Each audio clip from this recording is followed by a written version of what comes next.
Ask me, are you dying as you live or living afraid to die? I couldn't lie, son. I heard God's son, like a calm hum. Died some, came alive some, up on high some. Lifted out that prison, you'll be sliding out that sepulcher. Crosshair on my body, don't care if they shoot the messenger. Ain't no weapon shall prosper, gospel flow out me like lava. No enemy that we can't counter, Mouser. I spit heat throughout the heavens to the valleys, from the highs into the lows. Everybody, I can't do it. Okay. We'll do it live. Okay. No. We'll do it live. Fuck it. Do it live. I'll write it and we'll do it live. Right. Fucking thing sucks. In 5, 4, 3.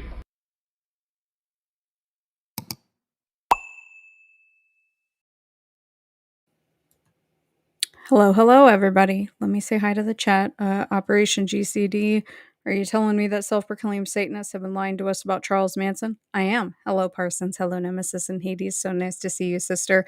Hello, Meatball. And hello, Steve Sippos. And the Everyday Therapist, Andy Kimball, Mercy Choke, and AZ. Hello, everybody. So today is going to be a bit more laid back. We're just, yeah, I know. Brian Wilson, I just found out too. Obviously, it's sad, but it's also a little bit sus, right? I only like one or two of the Beach Boys songs, and it's sad, you know. I mean, he lived a long life, but it's like, what are we going to learn now?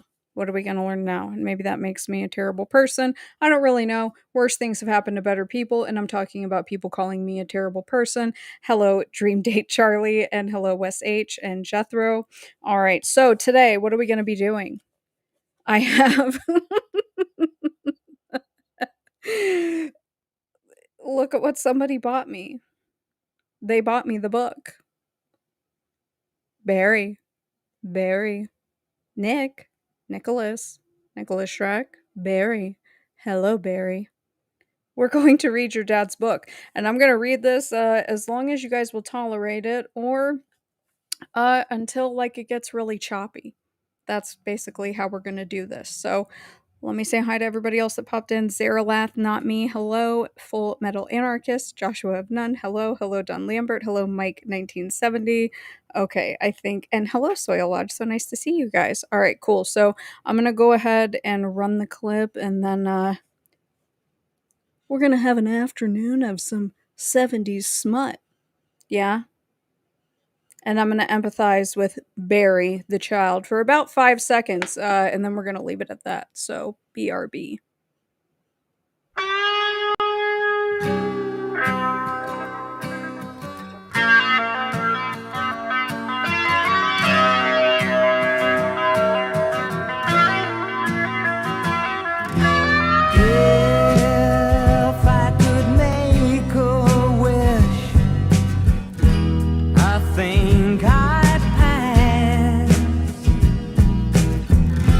Can't think of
Uh-oh. Okay. So I tried to make this look a little fun. If it drives you guys crazy, let me know and I'll turn it off. But I thought that this one was kind of cool because it's like we're in the jungle, you know. We're getting into the jungle a little bit. Um and someone remind me because I'm not going to pull it up right now, but I already talked about it in the podcast, so whatever, but I definitely have something that I want to show. And thank you. I appreciate it. I like my Khashoggi clip too. Anyways, I'm not gonna sit here and talk about the technocracy. Okay, so you guys ready to hear me read some 70s smut? I don't feel great about it. I also don't feel great that Susan Atkins loved that song too, because I love the Hollies and the Mamas and the Papas. So I wonder if Barry's ever read his dad's book. Yeah. I have it on good authority that Barry didn't like my video. He's not happy about it, but he will not be making a statement. All right, so it says the true story of an ordinary working stiff who gave up spectator sports and turned his sexual fantasies into everyday reality. This is definitely not his parents, though. Let's get this up here. It's definitely not. This is, I don't know. What do they call these pulp books? Yeah. So let's see. Here's the thing. So I like browse through this, and while there's a disclaimer of who this book is for, it's not an excuse. But you guys better let me know if I get laggy, because then I'm gonna kill it. Take a peek at this page before you spend your money. If you are thumbing through the pages of this book to decide whether or not to buy it, permit the author to give you an inside tip. This is not meant to be a dirty book.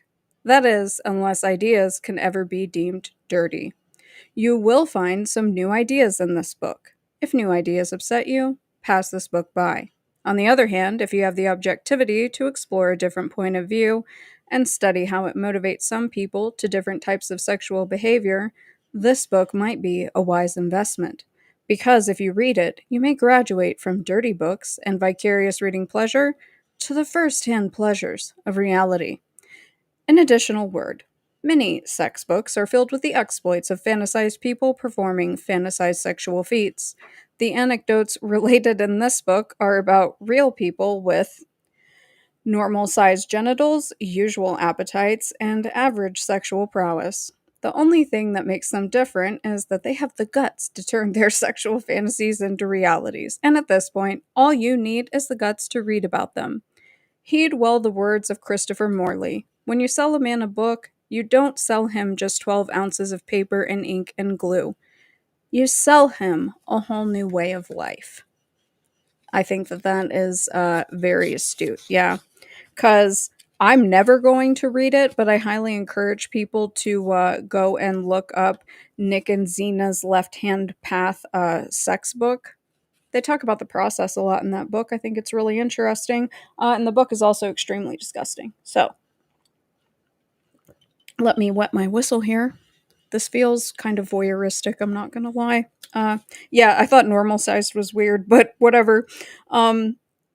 Okay, so let's see. So this says, and I do like this clarification because this is going to be relevant when we get into my Mafia pornography stuff, because it says first ace printing, which means that I think that Olympia got their hands on it at one point. All right, so let's get into it. The quest for zest. Discovering a hobby that requires a lobby. This book is so corny, some of it. 4 years ago, at the age of 44, I decided to find a hobby.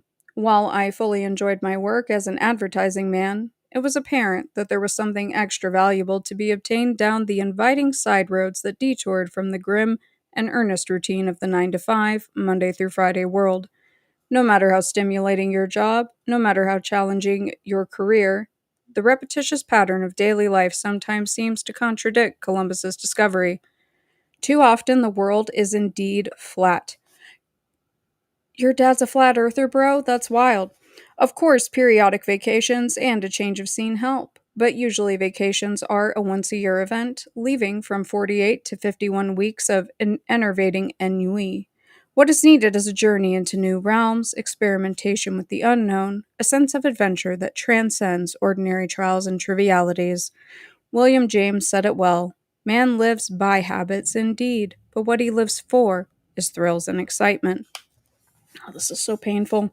Most people choose their life's work on its income potential rather than its pleasure potential.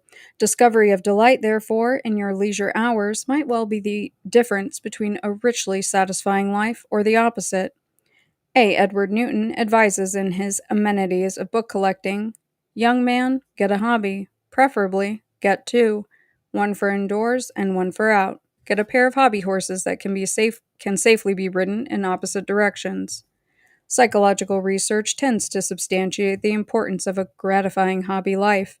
In studying well adjusted individuals versus disordered personalities, the Menningers, eminent psychologists, discovered that the well adjusted person had twice the play interest of the disordered group, and that the well adjusted person pursued his hobbies with more vigor and enthusiasm. That makes the choice of the specific hobby or divertissement, I can't freaking read, critical. Put simply, the problem of how to find fun can be quite serious. A casual inspection of any public library will reveal a plethora of hobby books ranging from art to zoology. Margaret Mulock, an acknowledged authority in the hobby recreational field, in her fascinating book, Hobbies, the Creative Use of Leisure Time, conveniently groups all hobbies into four major categories: the making hobbies, the learning, the collecting, and the doing. As an adjunct to the doing hobbies must be added the watch other people doing hobbies or the cult of the spectator sport. In approaching even the category in which to search for a hobby, personal propensities and preferences are important.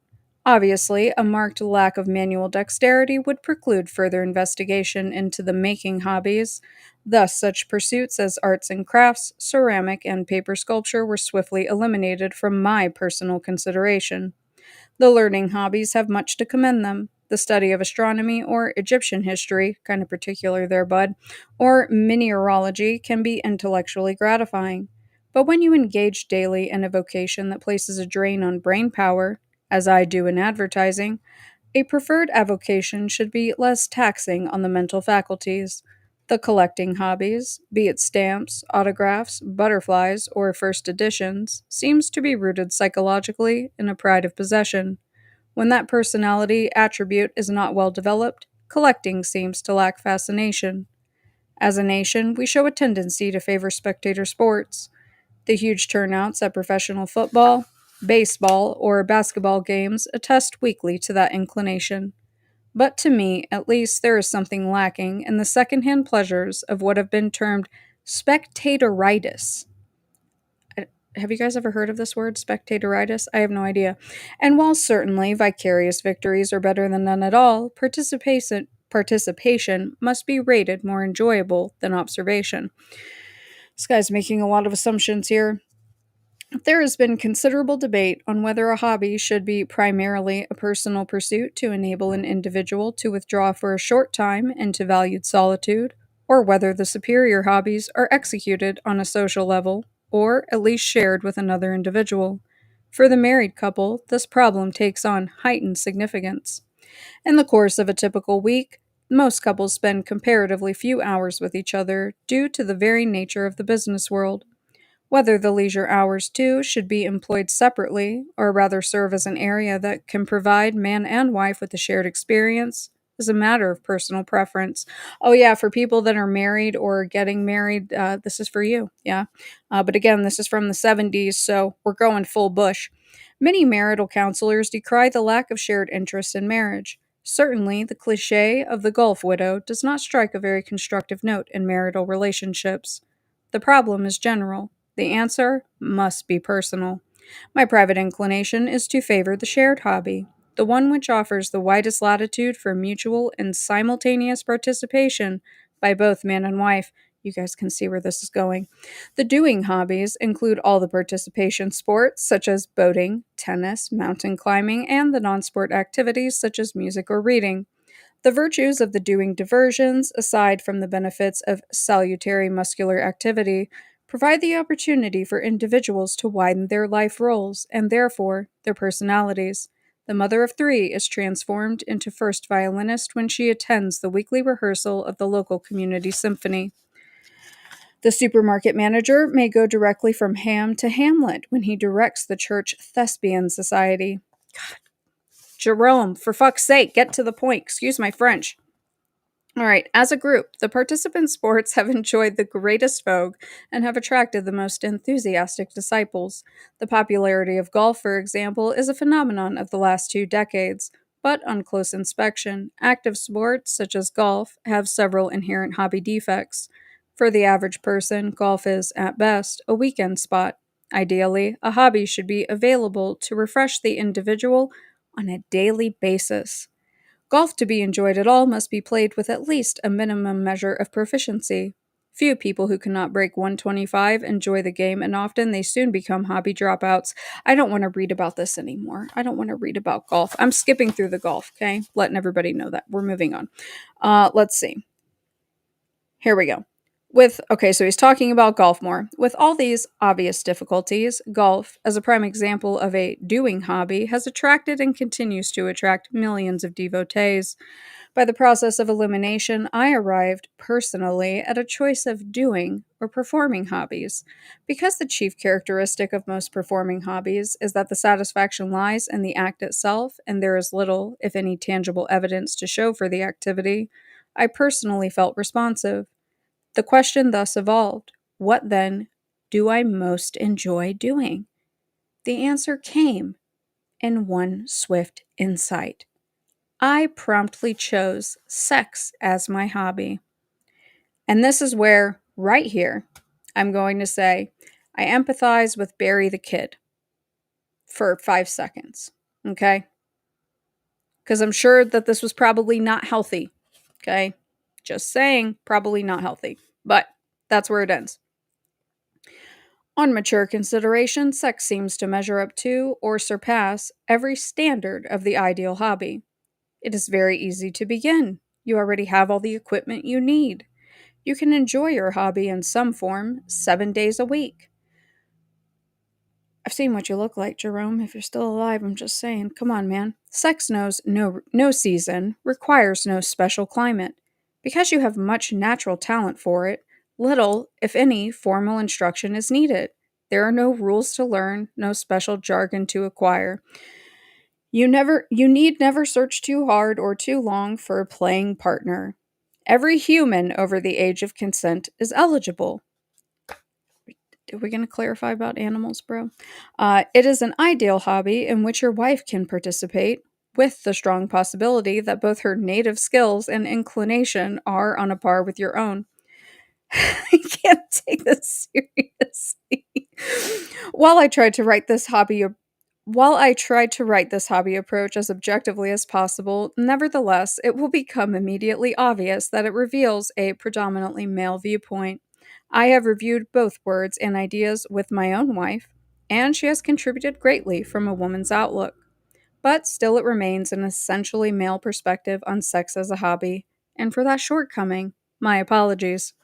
One of the basic tenets of women's liberation is that feminine attitudes, aspirations, and activities are not basically different from the masculine. On that premise, this book stands as an invitation to both men and women.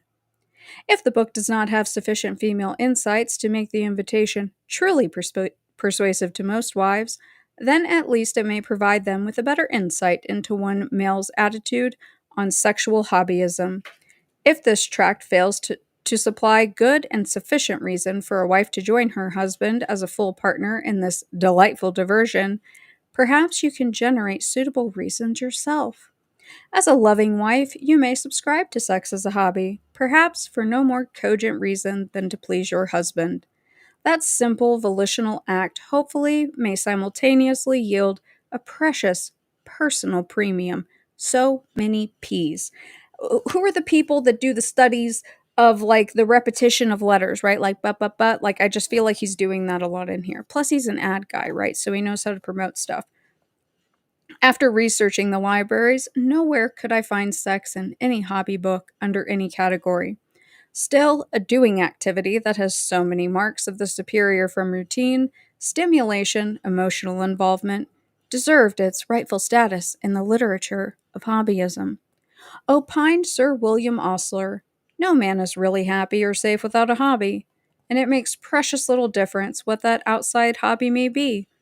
Botany, beetles or butterflies, roses, tulips or irises, fishing, mountaineering, or antiquities, anything he does, so long as he straddles a hobby and rides it hard. This book, then, is my personal invitation to follow my lead and make sex your hobby. Thank you. Alliteration, Silent G. Thank you so much. I feel like I'm reading something and I'm like supposed to be, I don't know, it's supposed to sell you on it a little bit more like that.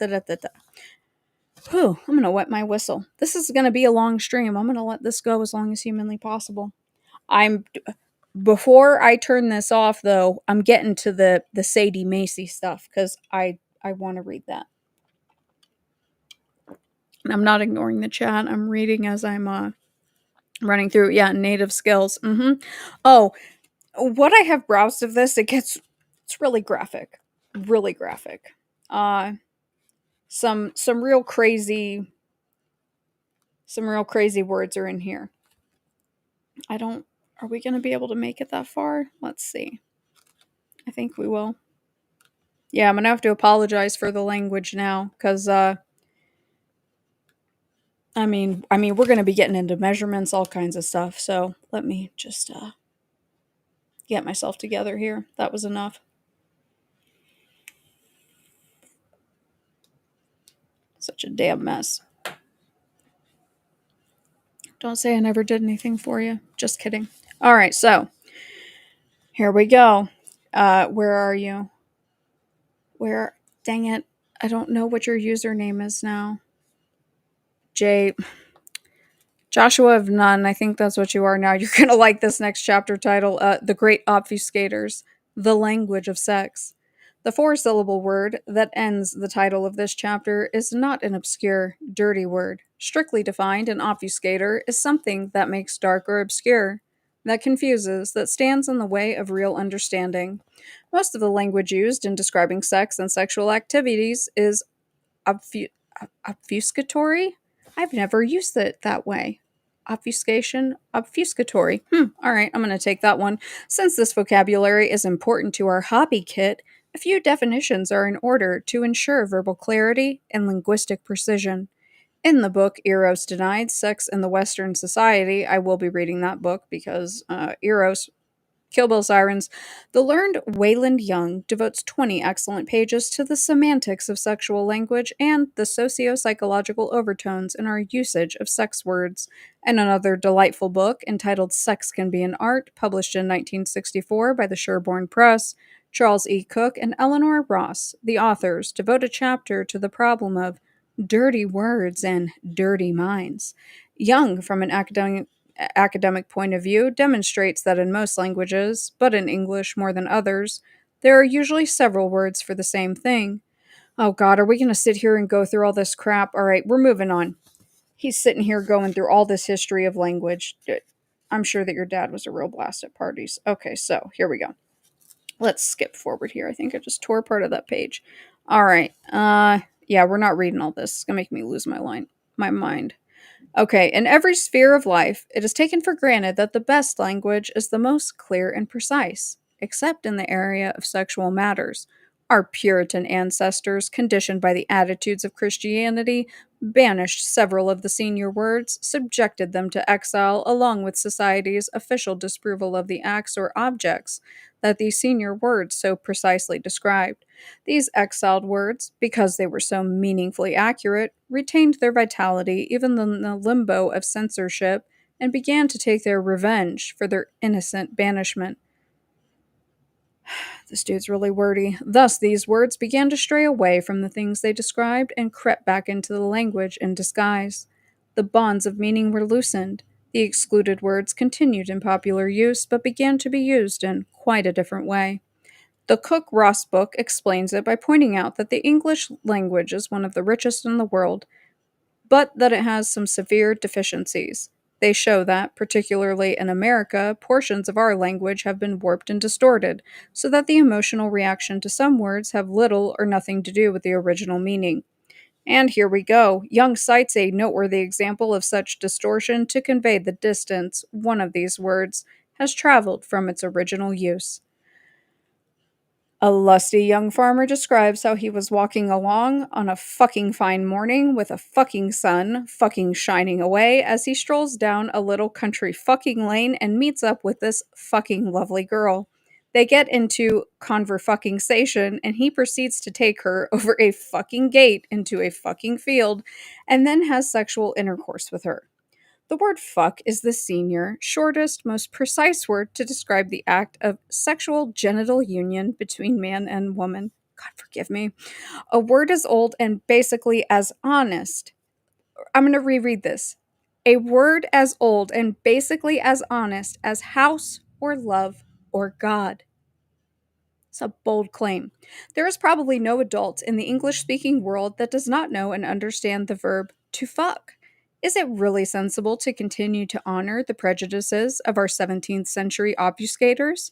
Consider the linguistic impression and loose meanings of those circum circumlocutions, I have no idea, that are currently used to describe the simple act of fucking. Copulate, lie together, fornicate, make love, have intercourse, have sex, become intimate, have carnal knowledge of each other. Or do you prefer to screw, get laid, sleep together, cohabit, be united, enjoy each other, or whatever euphemism happens to be your favorite? The only word which has no other meaning whatsoever is fuck.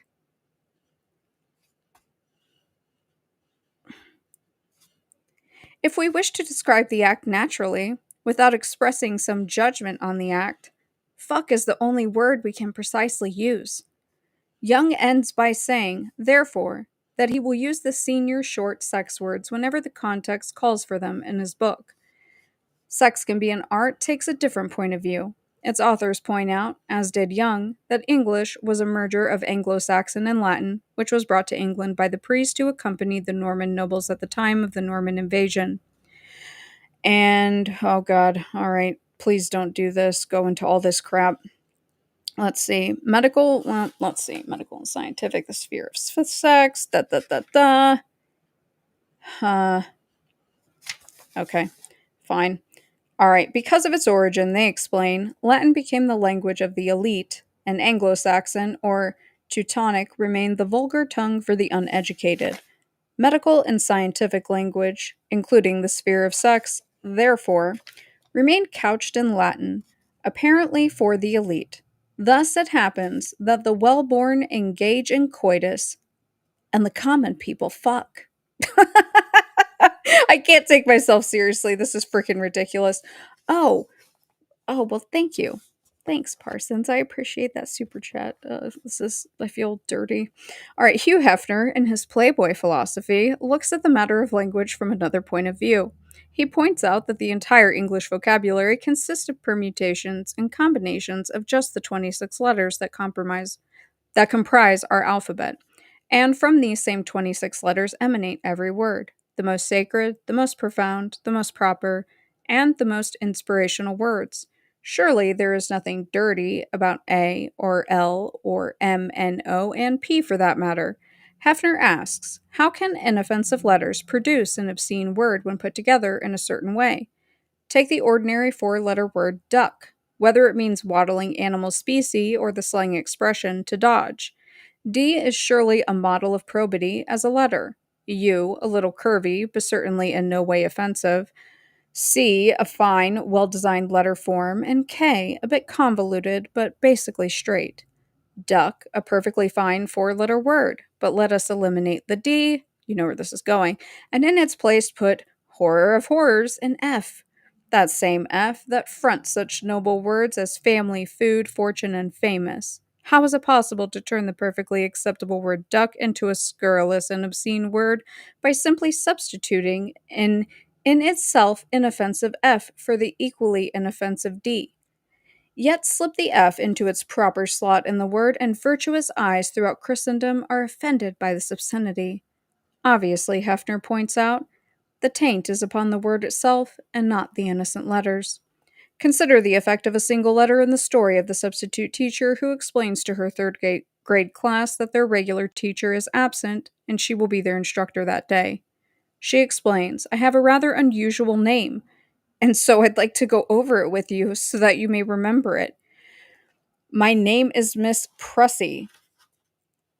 That's like a pussycat with an R added to it. This is not good. At the end of the day, the young teacher congratulated her class on their studiousness and behavior. Then she asked, I'm just curious, do any of you remember my name? One little boy in the back of the room timidly stuck up his hand. A smile beamed across the teacher's face. Fine, what is my name then? And the child answered, Miss Crunt. Really, bro? Really, bro? Come on. Hefner concludes that to create such an emotionally charged response to any combination of four innocent letters seems a throwback to the primitive form of Totemism.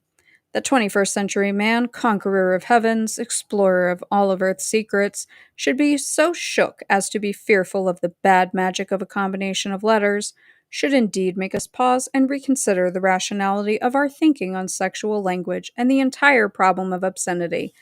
Fuck off, Jerome. Fuck off. This whole obscenity thing, fuck off. This is ridiculous. Because I know where this is going. This. Ugh. Alright, let's see. Can we not do more of this linguistic history? Let's see. Oh yeah, here we go. Alright. You guys ready for the vocabulary? Jesus. Cook and Ross take a strong stand against euphemisms or pretty names for a bad thing. They, too, feel that this is merely indicative of a dirty mind. But they seem a bit timid about carrying out the next step in their own logical conclusions and proceed to coin a new series of words. They rationalize that since certain words of the Anglo-Saxon origin have come to have a dirty connotation in the American mind, new words should be created, and they come up with such linguistic abortions as Gina love, Aura love, Anal love, and Tacta love. What's Tacta love? Do I want to know? Obviously, I know what anal love is and Aura love, but what's Tacta love? Maybe I shouldn't ask. Such euphemistic circumlocutions, I have no idea if I'm saying that right, don't care, skipping that word, have no place in the vocabulary of the sexual hobbyist. With due apologies for some of the obfuscatory words used in the previous chapter and used later on simply for stylistic purposes, here is an abbreviated, recommended vocabulary for the sexual hobbyist. So here we go. Crossing my fingers for a section on Power Bottom. No, he's not. It's not as funny as me. This is to describe the act of fucking. Say fuck. To describe the primary male genital organ, say prick or cock. This is in the book, guys. Don't judge me. To describe the primary female genital organ,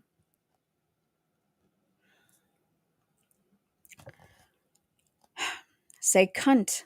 To describe the act of sucking a cock, say cocksucking. Jerome, I don't like you. I don't want to read this. To describe the act of lapping a C, say sea lapping. I'm not going to read this. Oh, touch, tactile. Okay. To describe the phenomenon of orgasm, say to come. To describe the act of masturbation, say to jerk off. To describe the act of fucking someone up the ass, say fucking someone up the ass. I can't believe that they put this in writing. This should give you the general idea. You must become conversationally familiar with these words, even though it leaves unused a Greco-Roman vocabulary that will include such erudite gems such as cunnilingus, sodomy, analingus, coitus, either a tergo or otherwise, fellatio, paraphilia, pederasty. We got a hot word there, and such other words in common usage. Naturally, the vestiges of a good upbringing will cause some discomfort the first time you substitute the Anglo-Saxon senior word cunt for the Latin vagina, or the Teutonic prick for the pedantic penis. For fuck's sake. But as in everything worthwhile, a little persistence and practice makes all the difference, and you'll soon shed your old Greco-Roman physiomedical vocabulary.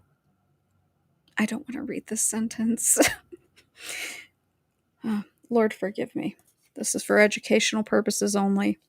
Go into a corner by yourself at first and keep repeating, fuck, cocksucker, cunt, cunt lapper prick. Soon these words will seem as comfortable and familiar to you as coitus, fellatris, and pudendum. Nobody's running around using the word pudendum, as far as I know, even back then. So that's really stupid. That's not a fair trade, Jerome. All right. It is certain that if you told a charming woman, God, every word gets worse. It is certain that if you told a charming woman who was sucking your cock that she was performing fellatio, she would probably die of shame. Conversely, if you told the average male that he was engaging in cunnilingus, he would probably never do it again. Think how proud you will be, and your wife too, the first time you tell her lovingly that she is a delightful cocksucker. But don't stretch the truth. Only pay her this compliment if she truly deserves it. We're going to take a break for a minute because this is a lot. This is a lot. We may not read the whole thing. I didn't realize how graphic this was. I only perused. So now I'm going to look at the chat because this is a lot. This is, I don't think I can take it, guys. I can't do all the C's and the this is talking. All right. Talk amongst yourselves for 5 seconds. Let's see. Huh. All right. We'll read the legal. We'll read the legalities, and then we'll get into the Sadie Macy. That's a great question, Hollis Keith. That is a fantastic question. I don't know. Kind of weird, right? And again, I think that like the disclaimer early on, it's, you know, Barry, we have questions. Questions. No, neither am I.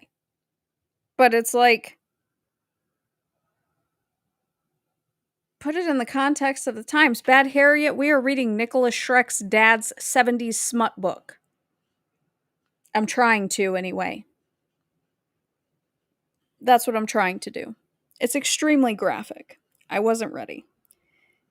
It's very, yeah. This is too spicy. I feel gross. This feels very voyeuristic. Like, I'm just like, ugh. And plus it's just like, it's Nick's dad is gross. Nick's parents. This is what they did. Well, yes. I mean, yeah, Hefner was into bestiality. Yeah, he was into banging dogs. Pretty Processian, right? Because we know that they were too, so. But don't worry. I have some choice words about Sharon's younger sister in regards to that whole situation, but we're gonna save that for another stream, yeah? That's what I'm in for. This is the After Dark Premium.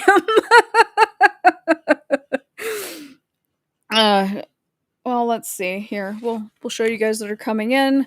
So there's the front cover for those who are just now coming in, and here's the back cover. Uh-oh, he's lost his pants, and she's changed into... Is that leopard print? No, I don't know what print that is. It doesn't really matter. So I know that some of these stories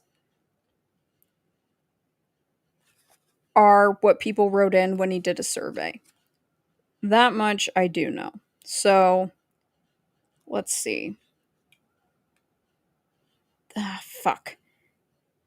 Excuse my French, sorry. Oh, no, I can't go that far because there's one part that I need to read to you guys about grandma. Yeah, that's weird, right? It's about grandma. Okay, so, well, I guess we're gonna read through these 2 chapters and then the Sadie Macy. Okay, so, whatever. All right, so chapter 3, Food for Thought, The Anatomy of a Hobby. I'm sure this is going to be disgusting. Throughout the book, I will constantly try and illuminate some of the concepts of sexual hobbyism in specific illustrations of how they work out in practice. These anecdotal happenings stem from many sources. Some were related to me directly by couples I know. Others were reported by hobbyists who heard of them in their activities. Okay. When I began the project of placing the philosophy of sexual hobbyism into book form, I communicated with hobbyists known to me or referred to me by friends in various cities.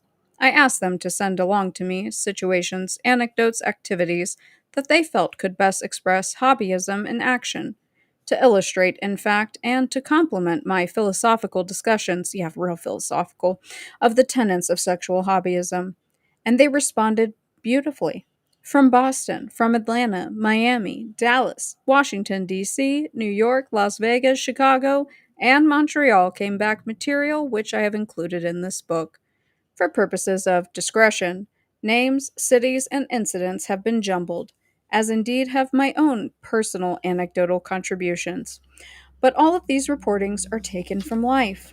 It was no surprise that so many fellow hobbyists responded with anecdotal material. There seems to be something inherent in sexual hobbyism that impels all of us to share our experiences and to turn other people on to sexual hobbyism. Fucking the desire to introduce other couples into the delights of sexual hobbyism is probably twofold in nature. One, simply the matter of giving pleasure to other people. The second is the heady feeling of having the power to reveal a point of view, to get the personal feedback from one's capacity to open new thresholds of pleasure for other humans. Pipe down. Sex has been aptly described as the most enjoyable thing you can do without laughing. Sorry. This book is ridiculous. Whew. All right, get it together. Gonna be super serial now. Sex is too widely heralded and universally enjoyed to require still another panegyrist. However, the thesis of the sexual hobbyist is that sex can play a richer, more exciting role in people's lives if they elevate it from an everyday activity to a full fledged hobby. Is sex worthy of this escalation? Napoleon is reputed to have said, "Sex is the only act that pleasures me. What indeed are empires, souls, and reason by comparison?" A more succinct and contemporary view is revealed by the young lady who, when asked, "Do you believe sex is here to stay?" promptly answered, "I'm not sure, but wherever it goes, I'm going with it." Jesus, can these people get a hobby? I mean, tell me that you don't have a personality. In inventing the hobby potential of sex, a valid inquiry comes to mind. How does sex as a hobby differ from sex in its usual role in a normal life?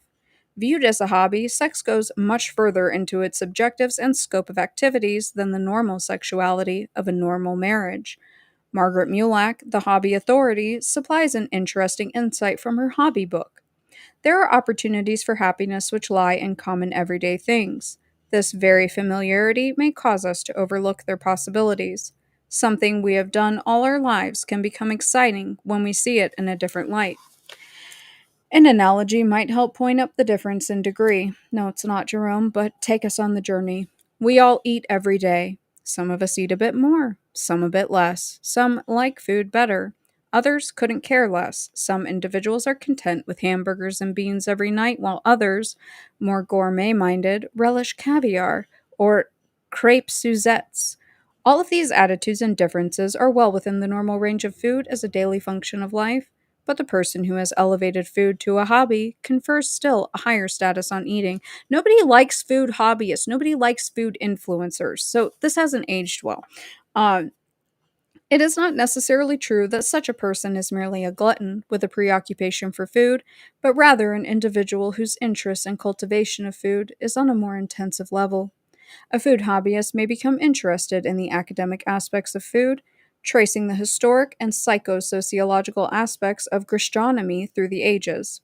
Others, less pedantic, may find delight not only in the food themselves, but in recipe and cookbooks, in swapping recipes with other enthusiasts, or compiling catalogs and files of famed dishes. For still others, their interests might motivate them to enroll in a cordon bleu course of esoteric chefery. Esoteric chefery. What's that? We cooking up a little bit something extra in the kitchen, you know what I mean?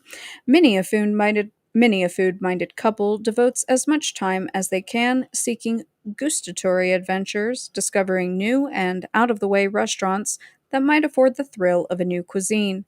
The travel pages of the metropolitan dailies feature advertisements for gastronomic tours of the world. I've literally never heard or seen that before in my entire life. Safaris, whose chief interest is visiting famed restaurants and savoring the chef chef d'oeuvres. Wow, I know I'm saying that wrong. Isn't it like, what is that? The appetizer. I totally can't say the word. I'm having a stroke. I'm having a stroke. Hello, if you're tuning in, I'm having a stroke. Of these legendary gourmet landmarks. It is quite apparent that, to the food votary, gastronomy has become a very different subject than for the individual who eats his 3 meals a day, primarily for the nourishment, and incidentally derives pleasure related to the nutritional process. Oh, this guy is using way too many words. This food zealot enjoys all the interests of normal life work, family, church, automobile, culture, but his specialized leisure time field of interest is food. This food hobby is generally marked by a highly developed appreciation of comestibles. I'm learning so many new words, coupled with an intellectual curiosity and a sense of food adventure and exploration. Can we just get to the fucking point? Ugh. Basic to the emotional and temperamental equipment of the food hobbyist seems to be the genuine enjoyment of food, or they would never cultivate their hobby to an advanced degree. People who can take food or leave it alone, or who are mildly but never passionately excited by food, would have found more rewarding hobbies in other areas. On the other hand, the food hobbyist is not necessarily the person with the largest appetite, not necessarily the possessor of a ravenous desire to eat, nor are they endowed with some special anatomical equipment. Man, you're really focusing on size here, Jerome, such as an oversized stomach, the most sensitive palate, or the strongest teeth. It requires only sufficient appetites, whetted by intellectual curiosity, to motivate an individual to extend beyond the usual boundaries and seek a wider range of adventure and experience. It is worth noting that most food and sex hobbyists are to be found among the more affluent, better educated groups. Do you hear that, guys? Only smart people are into this. Who saw that coming? Yeah? One explanation is simple. Chateau. Fuck, I feel stupid. Thanks, Jerome. You make me feel dumb. Chateaubriand commands a higher price on the menu than a hot dog. But in addition to the sheer economics of food experimentation lies the irrefutable fact that the willingness and desire to gourmandize is a function of wilder taste stimulated by intellectual curiosity and nurtured by higher education. Snobbish, perhaps, but sound, is Henry Van Dyke's dictum. Individuality is the salt of common life. You may have to live in a crowd, but you do not have to like it, nor subsist on its food, so deep, so wise. The attitudes and activities of the sexual hobbyist are well illuminated by the analogy to food as a hobby. You wrote all that shit just to get to this? Jesus. Just as food is not everyone's meat, sex is not everyone's cup of tea. Again, the basic ingredients to motivate you to pursue sex further are sufficiently strong sexual appetites and appreciation. However, just as the food hobbyist is not merely a glutton who is driven by glandular imbalance, the sex hobbyist is not a victim of sexual overdrives that manifest themselves in such emotional disturbances as nymphomania or satyriasis. What is satyriasis? In sex, as in food, the true hobbyist is more gourmet than gourmand, responding more to the psychological satisfactions of the mind rather than the physiological urgings of the gonads. The true hobbyist, be it sex or food, should not be hungry in any sense. A starving man, set before an Epicurean feast, will wolf it down to fill the void in his belly, paying scant attention to the flavor nuances of the sauce bernaise. Likewise, the frustrated, sex deprived individual is too anxious to gratify a burning desire, to savor the experience, and stop along the way to smell the flowers. Sex and food, to be truly enjoyed, must stem from psychological appreciation rather than physical need. The appropriately named Sir John Suckling put it like this: "'Tis not the meat, but 'tis the appetite makes eating a delight." For Christ. Actually, the food hobbyist and the sex hobbyist are not too far apart. This is even better illustrated by the current joke, which has Red Riding Hood saying to the wolf, "Why, Grandma, what big teeth you have." The wolf answers, "The better to eat you with, my dear." Red Riding Hood answers, "Eat, eat, eat. Doesn't anybody fuck anymore?" Wow. Wow, Jerome. Wow. They do in they do indeed. That's the next sentence. Fuck. The food and sex hobbyist The food and sex hobbyist does have ordinary visceral drives, somatic hungers and needs. They have the normal glandular stirrings, and in the process of practicing their hobby, satisfy those bodily cravings. But every form of animal life strives to satisfy carnal desire. Only humans, as far as can be ascertained, appreciate the act, be it, be it gustatory or amatory, on a mental level, whether the physical need exists or not. The oft quoted and anonymous epigram says it neatly: "Man is the only animal that eats when he is not hungry, drinks when he is not thirsty, and makes love at all seasons." Food and sex do indeed go hand in hand, as told in the tale of the man who goes to the brothel that specializes in rather exotic fare. An imaginative young lady piles a heaping scoop of ice cream on the client's prick. Lord forgive me, tops it with crushed almonds, and then tops the concoction off with a maraschino cherry. She then proceeds to nibble this delectable dessert from her client's erect penis. I hate this. The satisfied customer tells his friends, and one of them is attracted the next night. Ooh, this is about to get a little hot. Nick, your dad wrote this. This has nothing to do with me. He has the honor. I can't believe I'm about to read this sentence. Oh, I hope this doesn't ban me. He has the honor of meeting a little Jewish whore who performs the same feat, but according to her ethnic background, smears the friend's cock with cream cheese and then placing on it some lox, a slice of Bermuda onion, and a tomato. "Wow," asked the friend, "what did it feel like when she ate that off your dick?" "Matter of fact," says the sex epicure, "it looked so good I ate it myself." All right, we're taking a break for 5 seconds. I can't believe I just read that. I can't believe that he wrote that. Oh my god, I cannot believe that he wrote that. These are not my words. I do not endorse this book. I do not believe any of these things. I am sorry for anybody that's offended. I truly apologize. I can't believe that. Now I'm just visualizing all of that, and it's very terrible. I'm sorry. I just need a second on that one.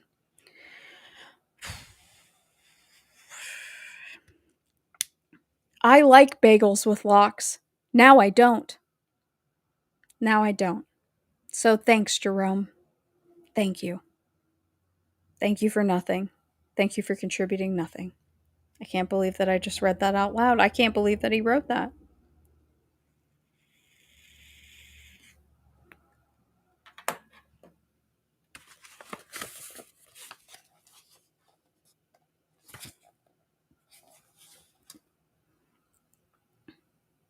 Continuing. But gourmet stories aside, not everyone opts for food as a hobby, nor is sex the correct avocation for everyone. If the level of your sex drive is relatively low, then sex as a hobby is not ideally suited for you. Chances are that, if drives or appetites for pursuing sexual pleasure could be measured, most people would fall into the normal distribution curve. That curve is how the statisticians describe the pattern of measurement for almost any human trait or attribute. About two-thirds of adult men and women would have definite interest in pursuing sexual pleasures. An additional one-sixth would have moderately strong to exceptionally strong desires. One-sixth of the population would have lukewarm interest. And there would be some with no interest at all. You can best predict where on this curve you would find yourself. If you rate yourself among the statistically lower sixth, it is not a matter of major importance. You will find yourself probably in the top six of some equally desirable trait, such as manual dexterity, and capable of turning out superb wood carvings as a hobby. If you were in the top six or in the medium two-thirds, you would most likely enjoy the pursuit of sex as a hobby. Why are you making this into math? You do not need a normal or better sex drive. Most important here is what you do not need. And are you ready for the list? Yeah? Ready for it? A penis measuring 6 inches long. This is number 1. Number 2, a 42C brassiere. Number 3, exquisitely shaped legs. Number 4, a hard, flat stomach. In short, you need not resemble a Greek god or goddess in either figure or face.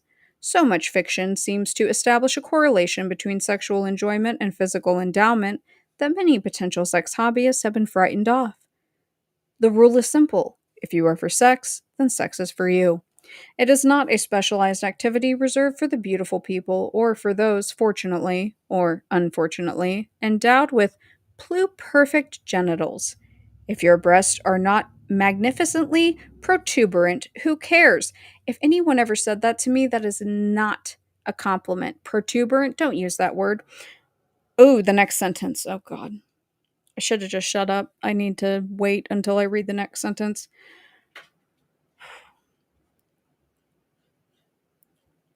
If your breasts are not magnificently protuberant, who cares? You've probably got a velvet lined cunt. If your cock is an inch shorter than the statistical norm, so what? You've probably got a more versatile tongue. Remember, a person can relish the delights of a feast without possessing the largest esophagus. Another thing you need not have: youth. The current sexual rebellion seems to be preempted by the young and single, but as George Bernard Shaw might have put it, sex, like youth, is too good to be wasted on the young. This guide to sex as a hobby is written directly and exclusively for the average married couple.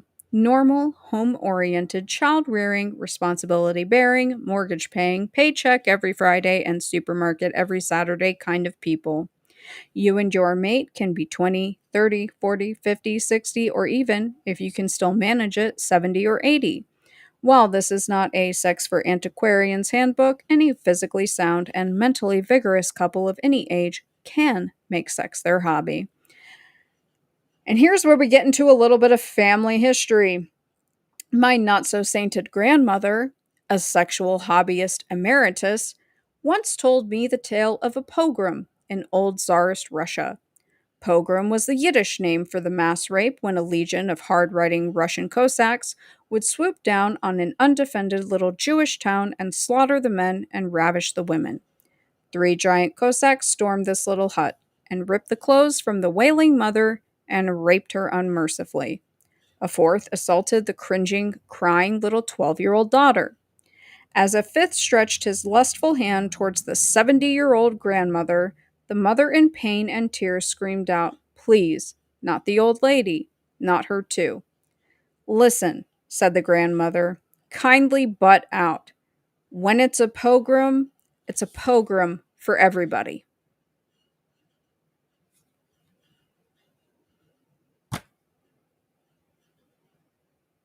For Christ.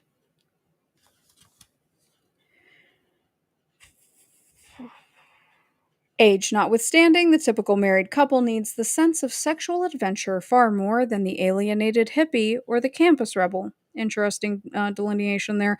Such sex as a hobby can become a day in, day out area of experimentation and bedroom creativity that can better help you cope with the responsibilities and routine of ordinary existence.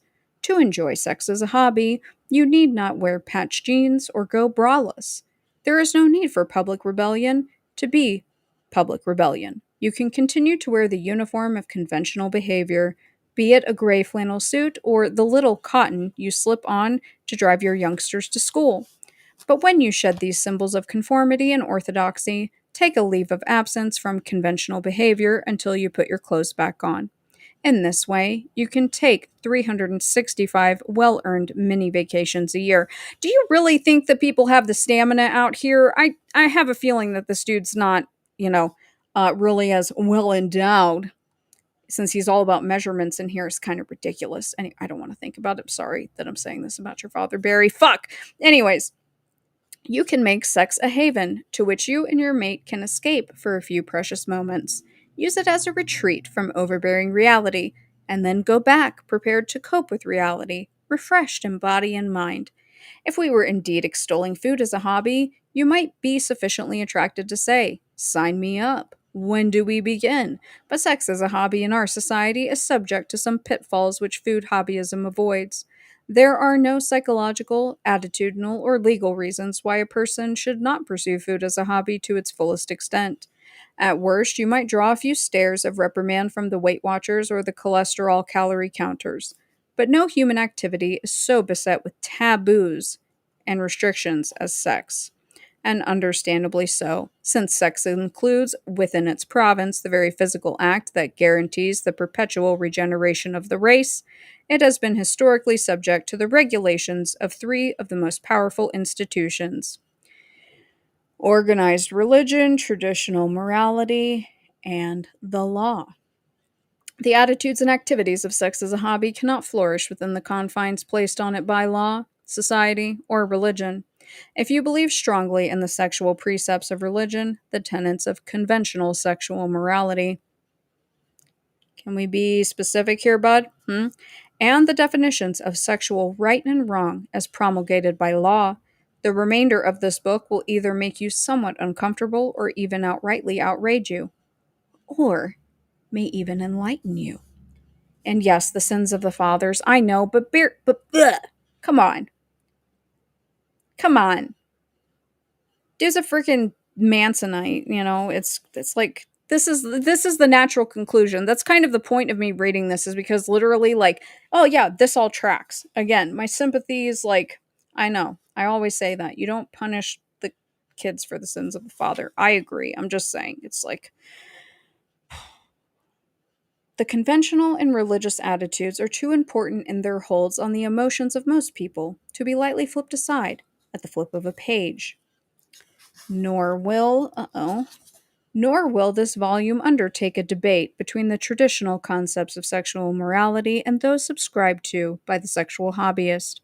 There can be no debate. A debate requires a measurement of agreement on certain premises, and the philosophical basis of conventional morality, as against fun for fun's sake sex, are irreconcilable. The religious, moral, legal stance is predicated on faith in certain commandments and tenets that have lasted from antiquity to today. The today oriented attitudes of the sexual hobbyist are rooted primarily in an understanding of human behavior as we perceive it, rather than faith in a preordained code, no matter how vigorously it has been persisted through the centuries. No debate, therefore, because there can be no agreement on basic premises. But because there can be no debate, the impasse does not preclude a vigorous examination and dialogue. Even if you are a sexually conservative person, there is good reason to take a long look at a new sexual morality based on fun rather than faith. For nothing in life can or has withstood change. It must be assumed that sexual attitudes and behavior are as susceptible to change over the years as are our methods and speed of transportation. It is more than naive to believe that that a society as complex and technically sophisticated as to mount an interplanetary space voyage should necessarily adhere to the regulations that ruled traffic in the horse and dune buggy days. And it is equally naive to believe that the voyagers to the moon should adhere to the sex customs and attitudes of their horse-drawn ancestors. We're going to get into some alien fucking here. The question of which generation's customs are better is frankly irrelevant. You must expect that they will indeed be different. Consider a crudely drawn example. Suppose a tenet of traditional morality and religion, and buttressed by law, decreed that thou shalt not dive into a swimming pool on Wednesday. These thou shalt nots have been generically labeled deviations, here we go, perversions, aberrations, sins, acts against nature, and debauchery, to list a sampling of the interest even the thesaurus pays to the problem. As with most do's and don'ts, sometime back in the past, there was generally a sound reason for the prohibition. You think? Let's hypothesize that Wednesday was the traditional day on which pools were emptied so they could be cleaned. Therefore, to halt reckless and impulsive people from breaking their necks, pool diving on Wednesday became taboo. Are you really comparing cleaning pools with fucking pedophilia and bestiality? Thank you so much, Dina. I really appreciate that. I'm definitely not reading this entire thing, but I mean, come on. Like, this is such a bad faith argument. This is a bad faith argument. And I'm not going to sit here and read about the pool thing. Let's continue. I hate this book so much. Now, with modern refiltering and pumping equipment, I have to read it. The Wednesday emptying requirement has long since become obsolete, but the prohibition remains in full force since, once an interdiction of that nature becomes incorporated into moral tradition and dogma, it is rarely, if ever, taken off the books. How in the hell is a regulation about jumping in a pool so people don't crack their head opens, how is this being equated to morality? This is the dumbest thing that I've ever heard. Now, as we advance towards the edge of the pool on a given Wednesday, traditional morality and moral dissent stand side by side. The exponent of orthodoxy won't dive in since he has been taught and believes that it is a dirty thing to do on Wednesdays. On the other hand, the sexual insurgent enjoys diving in because he couldn't care less for the original prohibition, seeing nothing but delight in the physical act itself. Now, as the non-compliant sex hobbyist, I am anxious for you to share my fun, and I acknowledge that I cannot convert you intellectually. You're really trying, Jerome. All I can do is to convince you to try it, to test the physical sensations. Or I can try to seduce you with the words of Robert Louis Stevenson, because your words aren't going to do it. If your morals make you dreary, depend on it. They are wrong. Then, after you've hit the water that Wednesday, you might find you enjoyed it, and with no ill effects, physical or psychological. No trumpets will blow, no accusing finger will reach out of the sky to condemn you. You will not become a pariah in society, especially if the Wednesday diving is done discreetly and not within the sight of the guardians of conventional morality. You may find after the diving that you're the same person, except a bit cooler, a bit wetter, and a bit wiser. It is not therefore the purpose of this book to convert you, but to seduce you into dipping your toe into the forbidden waters, in hope that you may thereafter dive in wholeheartedly. We must direct a personal plea to the sexually conservative to suspend temporarily your concepts of conventional sexual morality for the duration of this book. That's not going to happen. If you have the intellectual objectivity to do that, oh, do you guys hear that? You're not being objective, right? So you're not smart. You didn't go to college. You're not like part of high society. You have to like be all of these things. This is all very intellectual. It's real big brain stuff we're doing over here, right? Where did I leave off? If you have the intellectual objectivity to do that, to check your deep-seated beliefs and prejudices and codes for a while, keep the hat check since you may want to redeem them, then this thesis might prove rewarding. Hopefully it will motivate you, beyond reading about these activities, to take a flyer through active participation. You might discover areas of adventure that were always there, but that you could not penetrate because artificial barriers prohibited your passage. Hopefully, you might tear up the old hat check because your hat may never fit again if you have stretched your mind. Yeah? Told you, big brain stuff, right? In any case, you've little to risk since, as a colorful ex-mayor of New York City, Jimmy Walker, once testified in an obscenity hearing, "I've never met a girl yet that was ruined by a book." You know I'm going to find that hearing now, right? We're going to go over that. This book may not convert you, but neither will it ruin you. And if it does, remember that it is sold on a money back, if ruined, guarantee. We're going to read the law. And then we're doing Sadie Macy. And then I'm freaking done. Because I'm over this. Okay? This is... I don't want to read it. Why do we need the little story? Why do we need story time? I don't want the story time. I just want to get into the facts. I just want your perspective about the facts, but we got to do the story time. Ugh. Wet my whistle. How long has this taken me? An hour and 12? We're doing okay.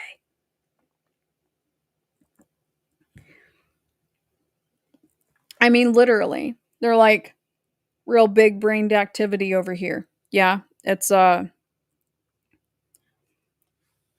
this is a perfect example of, just kind of rewriting history, I suppose.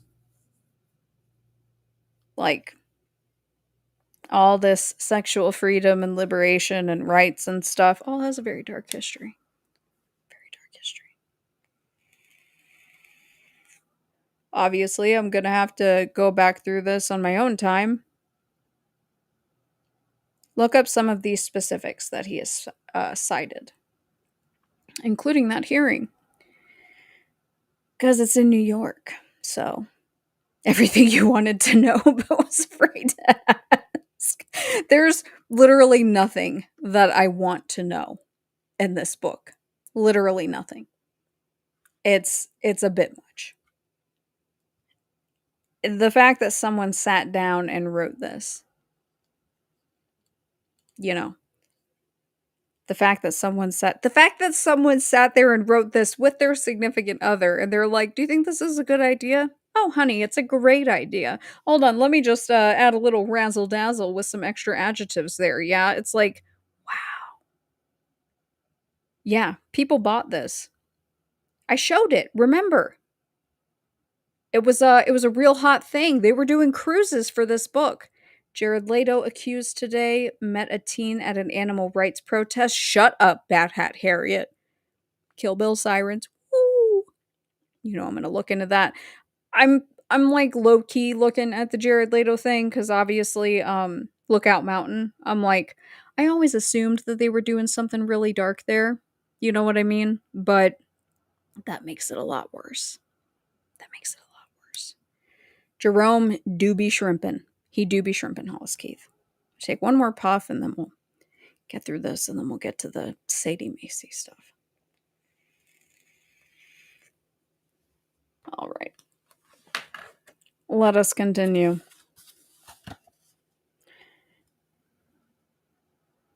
I have to read the whole chapter because of the place that the story that it's written from, just so you guys know. Okay. Lex and Sex, Chapter 4. The Legality of Sexuality. The day is drawing to a close in Omaha, Nebraska. In a smallish ranch house of the Millsaps, Frank reluctantly looks for the leash and takes Pinky, their Doberman Pinscher, for his final walk for the day. The kids are already in bed, and Leora is already in bed.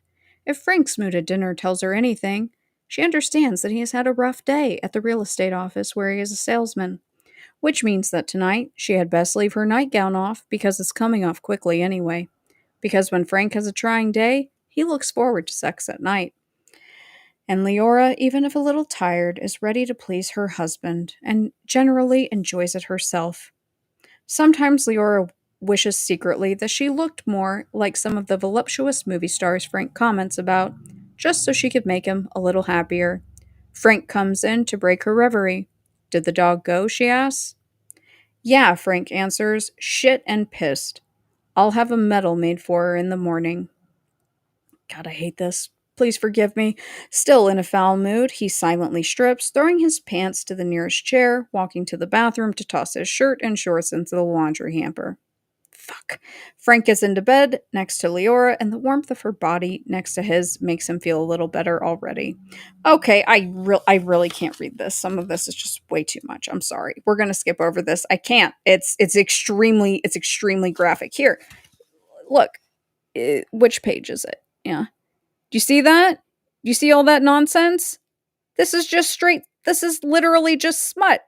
Take a screenshot. I don't care. I can't read this. It's too much. Okay, so let's see. But I gotta read the one part why it's legal.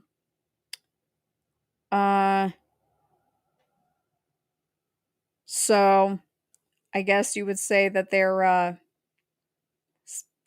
16. Why do I feel so embarrassed? They're 69ing. Okay. Anyways, uh, Leora hasn't come yet, but she's close, and generally going on. Frank keeps going on her, even though he has already come. But tonight he stops and looks up at her. "You're under arrest," he says. Says it so clearly that she can't ask him to repeat the foolish words.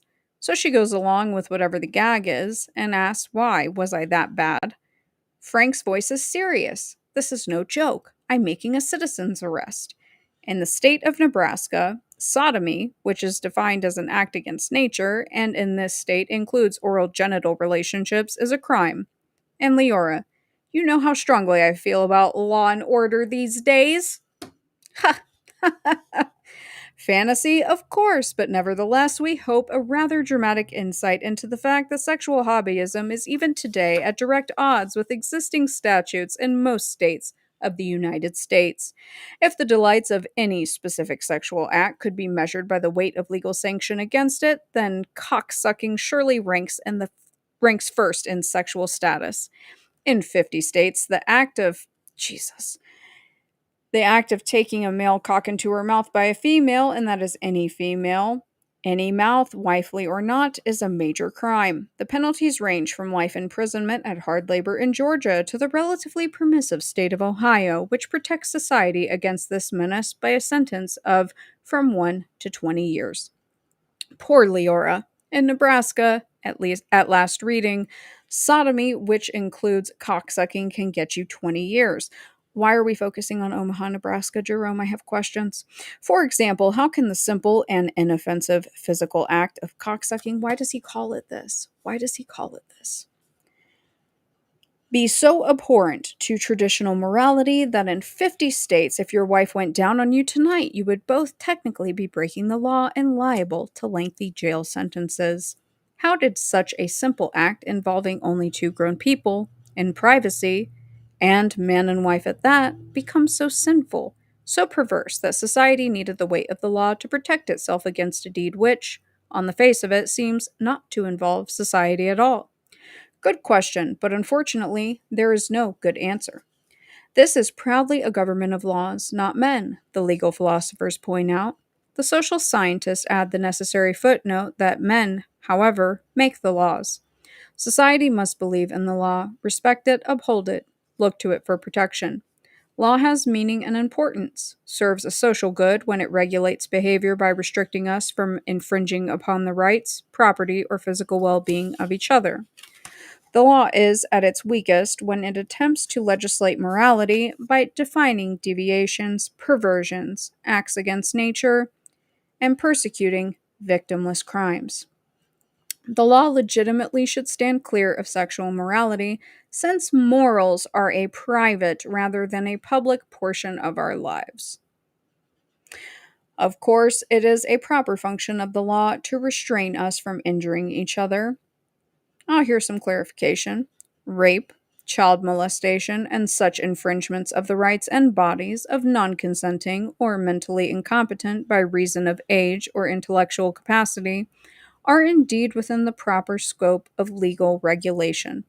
But when the law attempts to set standards of behavior for 1, 2, 3, 4, or groups of adult and consenting individuals by defining morality, it turns us all into a nation of chronic lawbreakers. Many of the activities discussed later in these pages are against the law in most states. It would be performing a social disservice to suggest that anyone consciously break the law, but there remains the option to ignore it. Do not do or say anything in such open violation of existing law that will get you arrested and convicted. Practicing sex as a hobby in jail, at best, is subject to severe limitations. But the long arm of the law rarely reaches into the bedroom, so your fears of prosecution should not in any way inhibit your sexual hobby activities. Many advocates of a more liberal sexual attitude say we ought to mount a massive campaign and eradicate the antiquated laws from the books. In some states, advances have indeed been made on this front, but in general, too impractical, too idealistic, too time consuming. Others, of a philosophical turn of mind, point out that in a law abiding society, if we ignore such laws as we choose, we breed a disrespect for all law, and that social anarchy would follow. On the contrary, as one astute observer put it, when the law attempts to legislate morality, it ends up demoralizing legality. Well, I don't really know about that. In fact, as early as 500 AD, Boethius, in his De Consolatione Philosophae, I know I'm butchering that, asked, who can give law to lovers? Love is a greater law to itself. But if you prefer not to tilt at windmills by trying to get these laws changed, as someone pointed out, can you envision the future political career of the legislator who introduced a bill legalizing anal intercourse? There is still a positive stance to take. In most states of the Union, there exists still today a statute against fornication, defined somewhat differently from area to area. Every time, henceforth, you joyfully fornicate in one of these sovereign states, you are doing more than just technically breaking the law. By acting as if the law doesn't exist, by ignoring it, you therefore weaken it further. When enough people weaken a law, that at best is just a vestigial remain of an outmoded attitude, they help repeal it. The collective practices of people are codified and concretized into law. I'm going freaking cross-eyed. And even though there is a historical time lag between the changes in attitudes and practices and the changes in the law, the evolving practices of the people eventually evolve into new laws. How many times are you going to say law in this chapter, man? So, when you next fuck someone in any of the states in which fornication is illegal, you reap the twin benefits of both sexual gratification and civic responsibility. In its truest and finest sense, you are striking a blow for democracy. I'm about done with this book. So let's find the Sadie Macy so I can be done. Because there's a lot of stories here. We got a lot of stories going on, and I can't. I absolutely can't. Oh.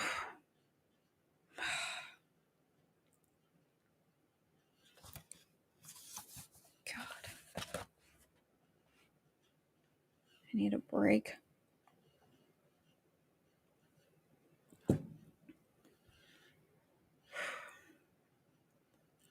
It's too much. It's too much. Am I laggy yet? That would be a great excuse to dip out on this stream. Someone tell me if I'm laggy. Yay or nay? Oh. Trying to see.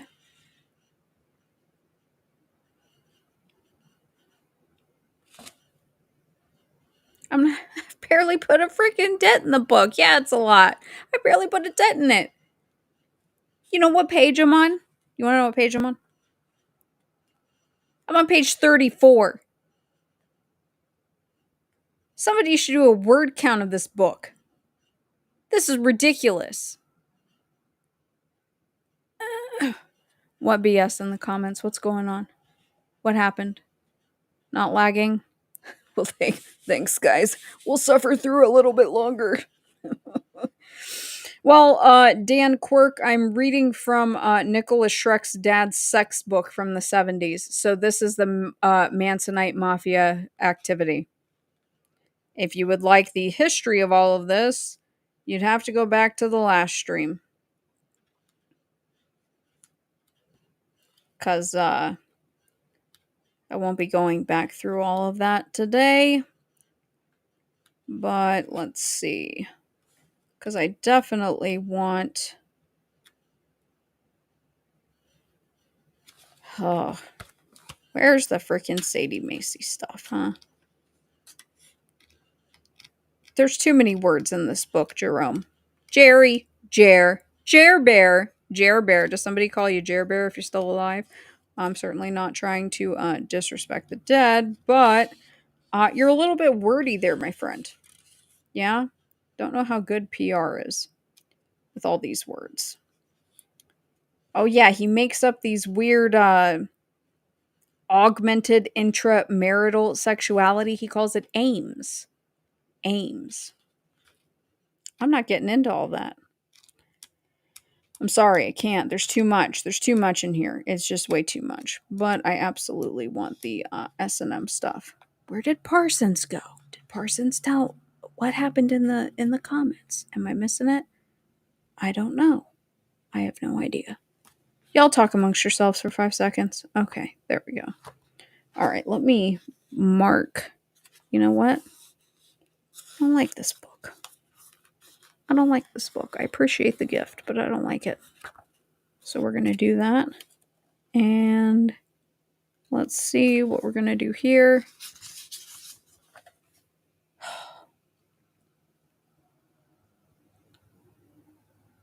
I feel like I need to go wash my mouth out with soap. I probably shouldn't have made that gesture. And I just did it again.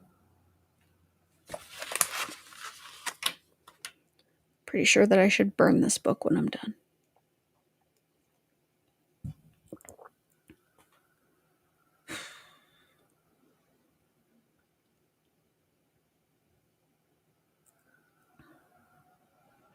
Why do I have a need to explore family history so much?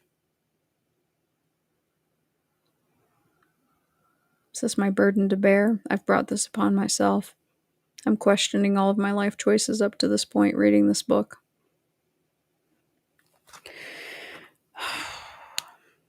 This is probably the first stream that I'm literally considering taking down. Literally. Because I'm embarrassed for myself and for all of you.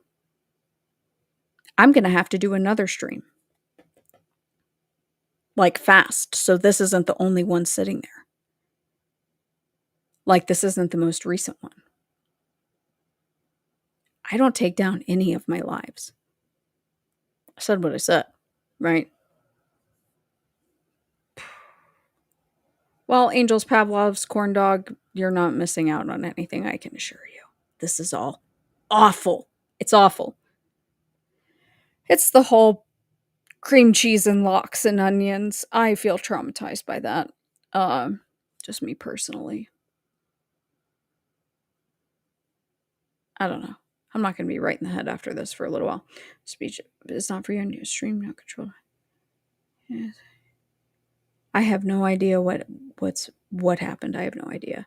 It's very difficult to read The Everyday Therapist. It's painful. There's a lot of words. There's a lot of unnecessary words. It's a lot of wordy words. And I just don't feel right. I don't feel right making it private. I know, Rise to Liberty. I just don't do that. And I'm not knocking other people who do. I'm just saying. You know, I'm just like, it's out here, like I did it, right? Like some weirdo is recording this right now anyways, right? So, whatever. We're going to get through it. Not the whole book. And maybe someday I'll figure out how to like razor these properly if I don't throw this into a fire and I'll upload it online. I just don't really see what benefit this has for anyone. Oh God, how much more do I want to read? How long is this chapter? That's the question. The deviation chapter. Oh, this is the one with the stupid story that I'm pretty sure they're talking about a teenage boy. Yeah. I don't think I can do it. Only because I know what I know about these clubs and all of this stuff at that time. Which apparently Nick does too, according to his post where he besmirches me in regards to the Michael Thievis thing. So,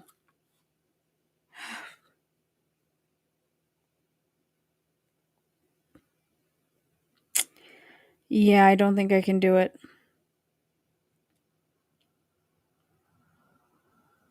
I don't think I have it in me for the really stupid argument of, the age delineation thing. I don't with homosexuality because they're not the same thing. No, I'm not going to read it. I'm going to pass.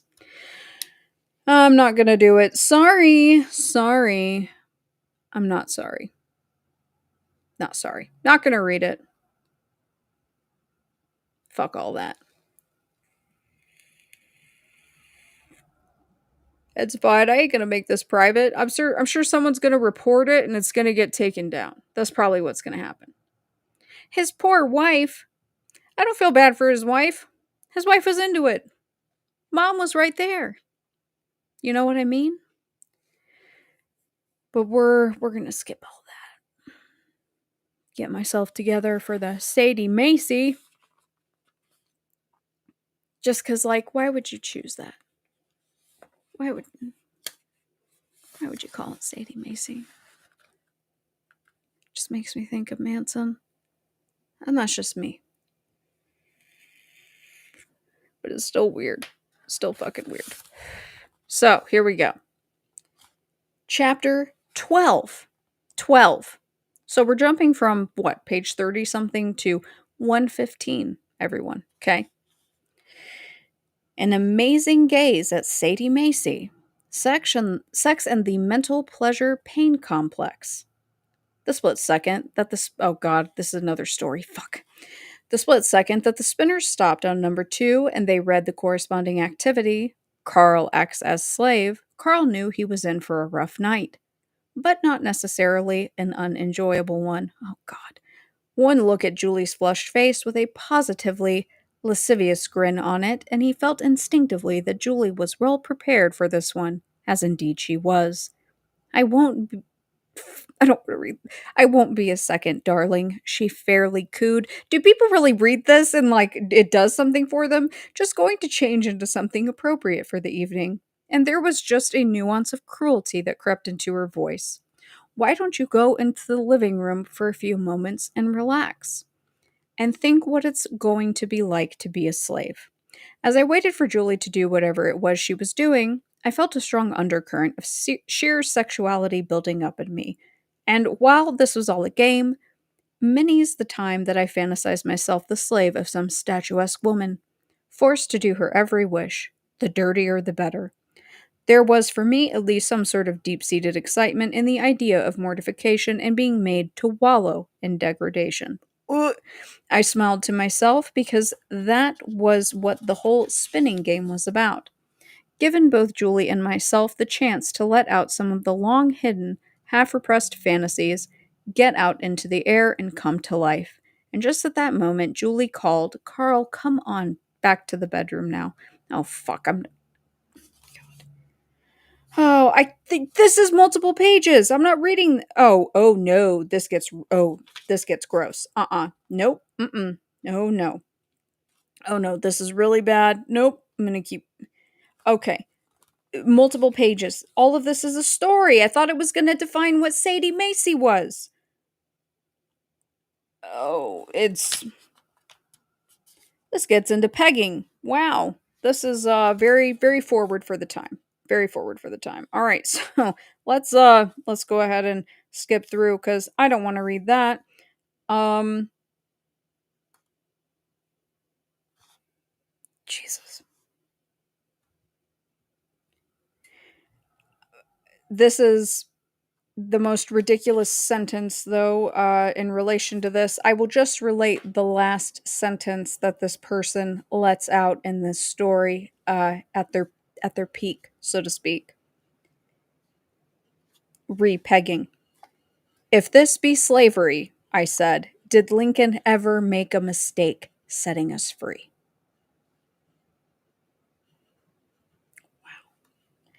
In the Devil's Dictionary, Ambrose Bierce defines marriage as a community consisting of a master, a mistress, and 2 slaves, making in all 2.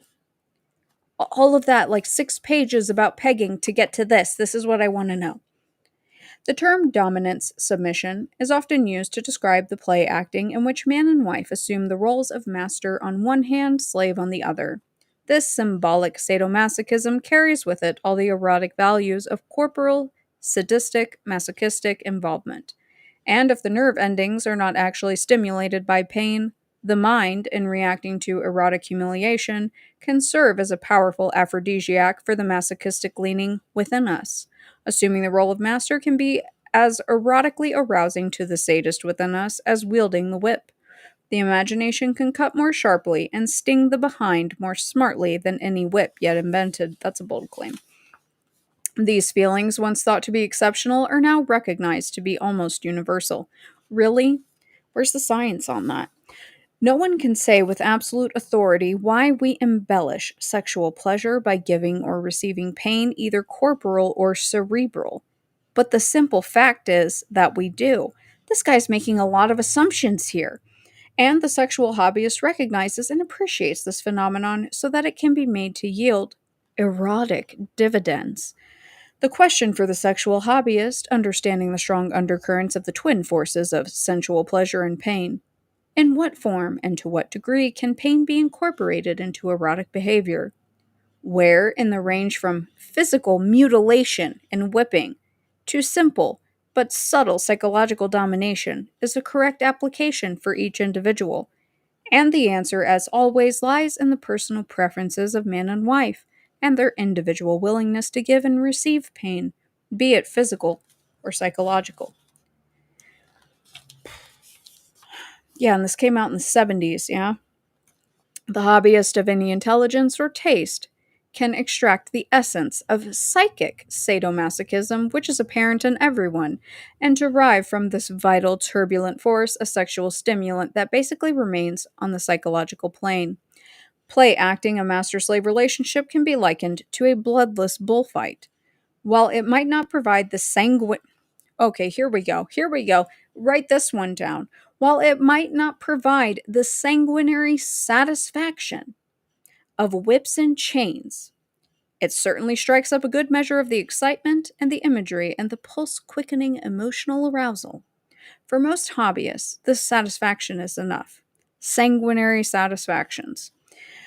A problem in our society is that it is sometimes hard to get either man or wife to dominate when it comes to playing slave and master, since they both seem to want to be slave. For, usually in these sexual charades, men want to be dominated by women. Since, traditionally, society teaches man that he is stronger and that he must possess, rather than be possessed, he is anxious, in a rebellious mood, to be conquered by the female and submit to his wife's domination, if only in the privacy of their bedroom.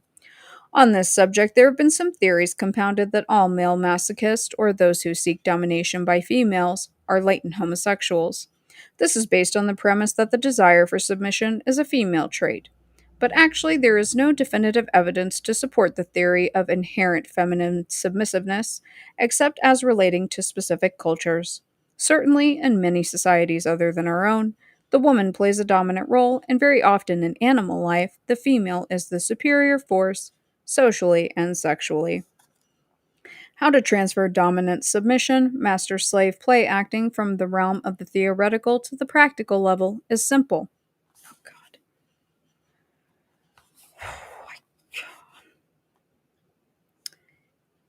In the positions that you and your wife assume when you fuck, you are adopting the master slave roles.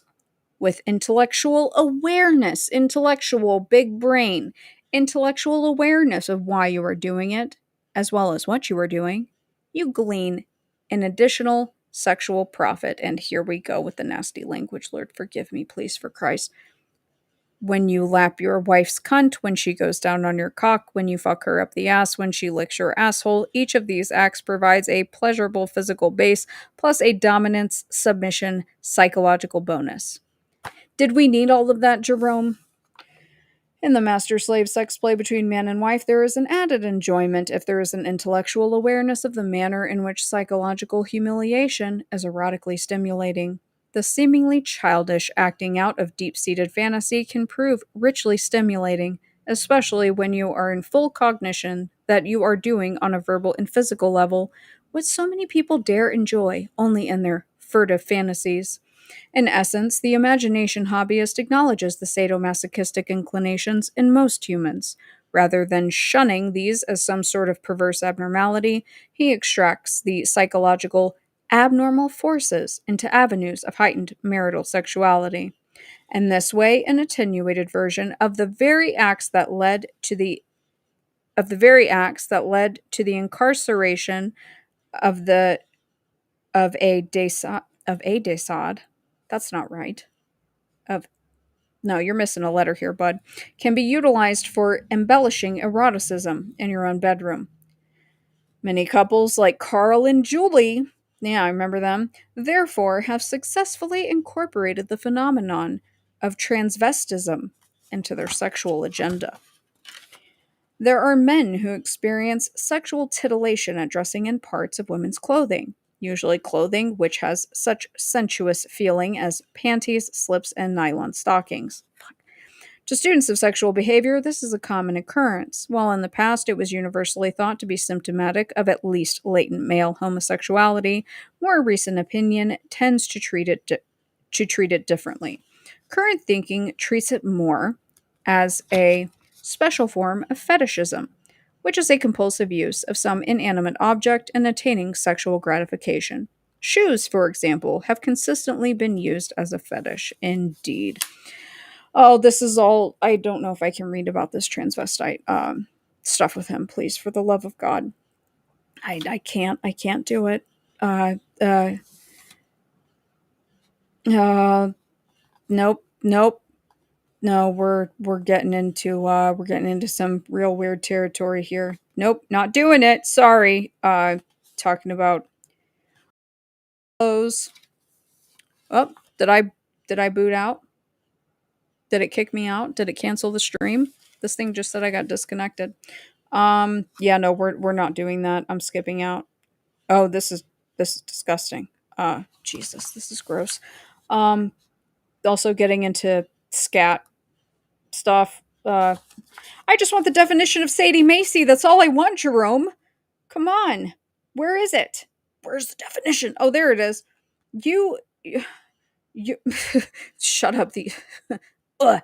Your own imagination and your wife's creativity combined can conjure up literally hundreds of such master slave games to play as an embellishment to a rich sexual expression and to harness all the psychic bonuses of Sadie Macy for your sexual gratification. I just went through all that for nothing. Wow. Wow. I'm done. I'm done. I've had enough. I've had enough.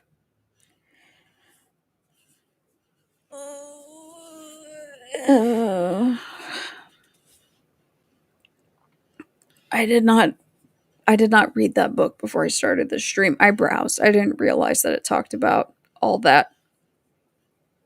So I'm done. Was his dad naval? No. But his dad was in the Navy. But I don't think that he was ONI.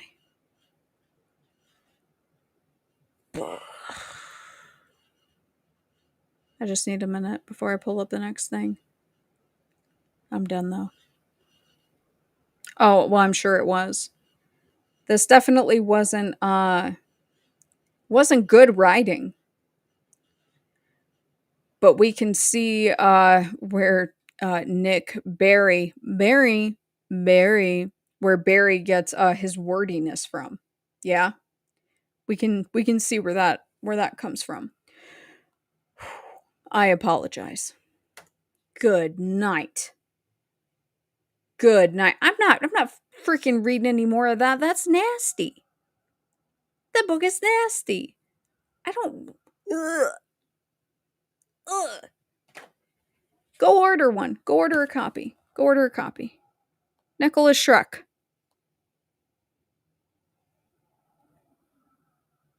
Talking about cream cheese and locks on someone's junk.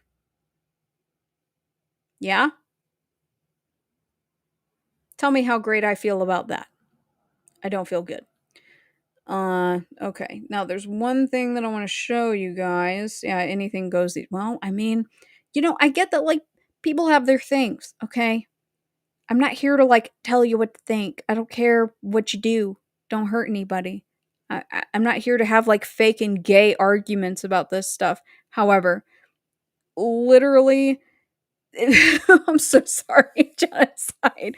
I'm sorry. Yeah, it is embarrassing. I'm very sorry. Ugh, ugh, I want to claw my eyes out, and also, like, look at I need to stop doing hand motions because that looks like a double dong, thinking like I need to clean my ears out, not double dong. Anyways, I'm just gonna shut the hell up, and I'm gonna show you guys something that I was sent that I was given permission to show before I go because now I'm tired. I am lit tired. Um, and if you're on my X, you've already seen it, so it doesn't really matter. But that way we can do this live because fuck it, we're gonna do it live. Yeah. Um, in regards to the podcast, because people have asked, no, it's not coming back to YouTube. I'm not wasting time. And I'm sorry if people have strong feelings about it. It's too time consuming to make videos, like, even with basic visuals to go along with the audio. And, like, it's not monetized. I'm not even eligible for monetization on those because of the music. Ain't gonna happen. But in the weird scenes inside the Haight Ashbury Free Medical Clinic episode, at the end, like the last third of it, where we're talking about the clinic and Michael Reconciuto and the straight theater and, the theory that Maury Terry posits and the ultimate evil and the conversations that he and Ed had, right? I'm going to show you guys something that was sent to me. And for all the Maury haters out there who like to say that he lied about everything, I would just ask, what say you now? And we will be revisiting this at another time. But what say you now? So right here, Straight Theater Christening, June 15th, 1967, 8 p.m. Not going to sit here and read all of this. This is just a couple shows that they were putting on. But right here, Technical Director Michael Reconciuto, Stagehand Charles Manson. I'm just going to let that sit there for a second. Because this is a really, really heavy thing for Maury to have been right about. Some people understand the weight that this holds. And some people will deny or say that this doesn't matter. What does it have to do with the son of Sam? It's always a bunch of whataboutism. This is a huge, huge, huge thing for Maury to be right about. And because Maury was right, and I've already gone over it, my jazzy little thumbnail. I love making those thumbnails. Anyways, I added this thread. I've gone over this thread for the most part in another episode, but what the hell was Danny Castellero's little sister doing there in 1970? Right? So, the next time that someone wants to call Maury a liar, I would redirect them to that because, well, as I stated in the last podcast episode, everybody's prone to biases and everybody's prone to mistakes. No one's excluded from that, whether it's Ed Sanders, whether it's Maury Terry. I try to show you guys things here. I'm human. All of us are human, right? Everybody's prone to mistakes. But that is a really, really, really big thing for him to be right about. Because what the hell is the Promise guy doing in the Haight, hanging out with Charles Manson? And very likely Abigail Folger, handling Timothy Leary's property in San Anselmo. It just continues to open up the door to more questions. And I have a feeling that I'm going to be doing many more Manson episodes, even though I just did the court case and was trying to close it out.